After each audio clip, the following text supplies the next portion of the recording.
ஜனநாயகத்தின் வளர்ச்சி அடைந்திருக்கிறது. அந்த வகையில் எல்லோருமே கூட்டாக சிந்திக்க வேண்டும். யார் தவறு செய்தாலும் அது தவறு. உயர் பொறுப்பில் இருக்கிறவர்கள் கூடுதலாக இருக்க வேண்டும். முதல்வர் அந்த தந்தையை தேடுகிறேன் என்று சொன்னது ஏற்புடையதல்ல. அதற்கு இன்னொரு மறுமொழியில் எதிர்க்கட்சி தலைவர் சொல்வதோ, பிள்ளைகளை துணைவேரை அழைத்து எங்கே தேடுகிறோம் என்று சொல்வதும் ஏற்புடையதல்ல. இது நமது மரபுகளுக்கும் பண்புக்கூறுகளுக்கும் அந்நியமானது. அதிலிருந்து கடந்து செல்ல வேண்டும். மக்கள் பிரச்சனை ஏராளமாக இருக்கிறது. எளிய மக்கள், ஏழை மக்களின் பிரச்சனைகள் ஏராளமாக இருக்கிறது. அது குறித்து நாம் கூட்டாக சிந்திக்க வேண்டும் என்பதுதான் கம்யூனிஸ்ட் கட்சியின் வேண்டுகோள். நல்லாட்சி தொடர வேண்டும்.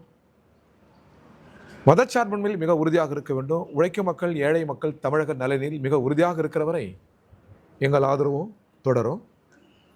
வெளியிலிருந்து நாங்கள் ஆதரவளிப்பதால் இந்த அரசுக்கு நெருக்கடியை தரமாட்டோம். பிறர் சொல்வது போல் கல்லடிக்க மாட்டோம். இக்கட்டில் ஆழ்த்த மாட்டோம். எங்கள் கோரிக்கை வெளிப்படை.